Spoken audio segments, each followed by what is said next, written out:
नमस्कार विद्यार्थी मित्रांनो, अभ्यासासाठी आपल्या यूट्यूब चॅनलवरती आपलं स्वागत आहे. तर विद्यार्थी मित्रांनो, आज आपण पाहणार आहोत 9 जानेवारी 2026च्या अत्यंत महत्त्वाच्या चालू घडामोडी. तर व्हिडिओ पहिल्यापासून शेवटपर्यंत पाहण्याचा प्रयत्न करा. अतिशय महत्त्वाचे आणि निरोप प्रश्न असणार आहेत, जे की तुम्हाला कोणत्याही स्पर्धा परीक्षेमध्ये डायरेक्ट विचारले जाऊ शकतात. तर बघा, आजचा पहिला प्रश्न आहे, स्वदेश ही पाणी शुद्धीकरण प्रणाली नुकतीच कोणत्या संस्थेने विकसित केली आहे? बघा विद्यार्थी मित्रांनो, महत्त्वाचा प्रश्न आहे. याचं उत्तर असणार आहे ऑप्शन ए, DRDO. ओके, तर DRDO या संस्थेने स्वदेश ही पाणी शुद्धीकरण प्रणाली विकसित केलेली आहे. ओके, तर बघूयात आपण.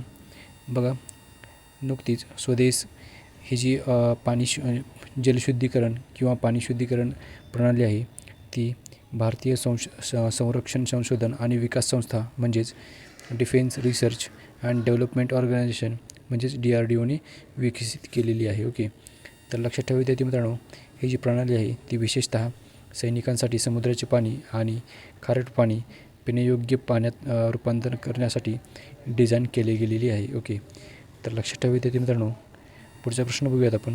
प्रश्न क्रमांक 2 आहे, 2025मध्ये नाममात्र GDPच्या बाबतीमध्ये भारताचा जगात कितवा क्रमांक आहे? बघा विद्यार्थी मित्रांनो, याचं उत्तर असणार आहे ऑप्शन डी, चौथा. ओके, तर भारताचा नॉमिनल GDPमध्ये चौथा क्रमांक आहे. ओके, तर विद्यार्थी मित्रांनो बघा, लिस्ट पाहूयात आपण. तर बघा, हा जो डेटा आहे तो आंतरराष्ट्रीय नाणेनिधीच्या म्हणजेच IMFच्या वर्ल्ड इकॉनॉमिक आउटलुक अहवालावर आधारित आहे आणि ज्यामध्ये भारताने जपानचा GDP ओलांडून चौथ्या स्थानी पोहोचला आहे. ओके, तर बघा, मुख्य 2025मध्ये नॉमिनल GDPमध्ये कोणत्या देशांची क्रमवारी किती आहे ते पाहूयात आपण. बघा, पहिल्या स्थानावर आहे युनायटेड स्टेट्स ऑफ अमेरिका, दुसरे आहे चीन, तिसरे आहे जर्मनी, चौथे आहे भारत. ओके, आणि पाचवे आहे जपान. तर जपान या देशाला ओलांडून भारताने 2025मध्ये नॉमिनल GDPमध्ये भारताने चौथे क्रमांक पटकावलेला आहे. ओके, म्हणजेच चौथ्या क्रमांकावर भारत देश आहे. ओके, तर लक्षात ठेवा विद्यार्थी मित्रांनो, प्रश्न क्रमांक 3 बघूयात आपण. चर्चेत असणारा सलाल जलविद्युत प्रकल्प कोणत्या नदीवर आहे? तर बघा, महत्त्वाचा प्रश्न आहे. याचं उत्तर असणार आहे ऑप्शन ए, चिनाब. ओके, तर चिनाब नदीवरती हा सलाल जलविद्युत प्रकल्प स्थित आहे. ओके, तर लक्षात ठेवा विद्यार्थी मित्रांनो, पुढचा प्रश्न बघूयात आपण. प्रश्न क्रमांक 4 बघा, the light and the lotus relics of the awakened one या प्रदर्शनाचे पंतप्रधान नरेंद्र मोदींनी कोणत्या ठिकाणी उद्घाटन केले आहे? तर विद्यार्थी मित्रांनो बघा, महत्त्वाचा प्रश्न आहे.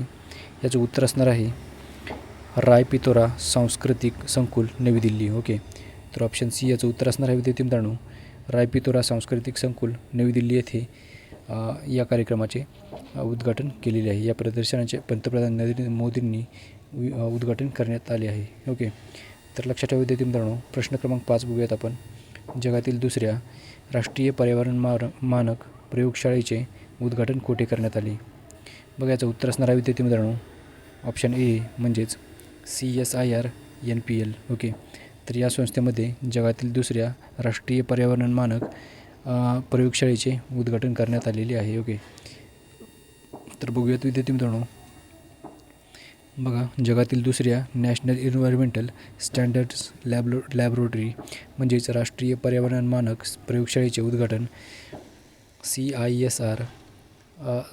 CSIR नॅशनल फिजिकल लॅबोरेटरी नवी दिल्ली येथे भारत येथे म्हणजेच भारतामध्ये करण्यात आलेले आहे. ओके, तर लक्षात ठेवा विद्यार्थी मित्रांनो, बघा, ही जी सुविधा आहे ती 6 जानेवारी 2026 रोजी CSIR NPLच्या 80व्या स्थापना दिवसाच्या कार्यक्रमामध्ये भारत सरकारच्या विज्ञान व तंत्रज्ञान मंत्री डॉक्टर जितेंद्र सिंह यांनी उद्घाटित केली आहे. ओके, तर बघा, या प्रयोगशाळेमुळे भारत आता UK नंतर दुसरा देश आहे जो की या प्रकारची पर्यावरण मानक प्रयोगशाळा उभारणारा देश बनलेला आहे. ओके, तर लक्षात ठेवा माहिती विद्यार्थी मित्रांनो. पुढचा प्रश्न बघूयात आपण. प्रश्न क्रमांक 6 बघूयात विद्यार्थी मित्रांनो. कलई 2 हा नवीन जलविद्युत प्रकल्प कोणत्या राज्यामध्ये प्रस्तावित आहे? बघा विद्यार्थी मित्रांनो, हा जो प्रकल्प आहे तो अरुणाचल प्रदेश या राज्यामध्ये प्रस्तावित आहे.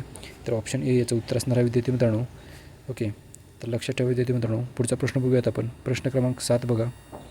भारत सरकारने कोणत्या देशातील व्यावसायिक प्रवाशांसाठी EB4 हा विजा सुरू केलेला आहे? ओके, तर बघा याचं उत्तर असणार आहे चीन. ऑप्शन डी याचं उत्तर असणार आहे विद्यार्थी मित्रांनो. तर भारत सरकारने चीन या देशामधील व्यावसायिकांसाठी EB4 हा विजा सुरू केलेला आहे. ओके, तर लक्षात ठेवा विद्यार्थी मित्रांनो. महत्त्वाचा प्रश्न आहे. ओके, तर बघा प्रश्न क्रमांक 8 बघूयात आपण. प्रवासी भारतीय दिवस दरवर्षी कोणत्या दिवशी साजरा केला जातो?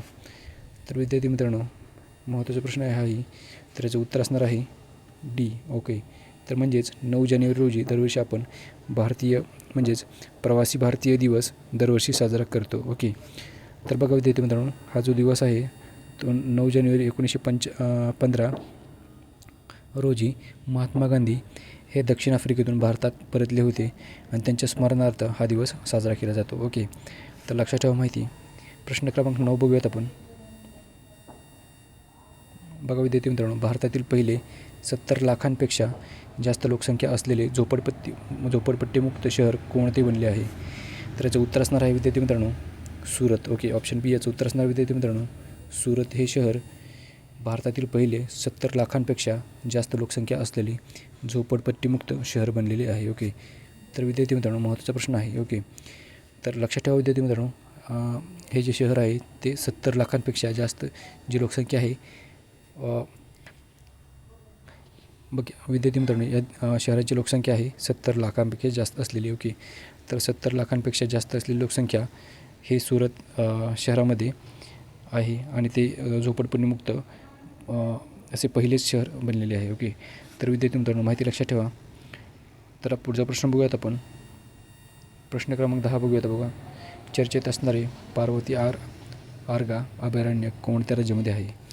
बघा याचं उत्तर असणार आहे ऑप्शन बी उत्तर प्रदेश. ओके, तर उत्तर प्रदेशामध्ये पार्वती आर्गा हे अभयारण्य स्थित आहे. ओके, तर बघा विद्यार्थी मित्रांनो हे जे अभयारण्य आहे ते गोंडा जिल्ह्यामध्ये स्थित असून पक्षी व जैवविविधतेसाठी हे ओळखले जाते. ओके, तर लक्षात ठेवा विद्यार्थी मित्रांनो भेटूयात आपण उद्याच्या व्हिडिओमध्ये. धन्यवाद.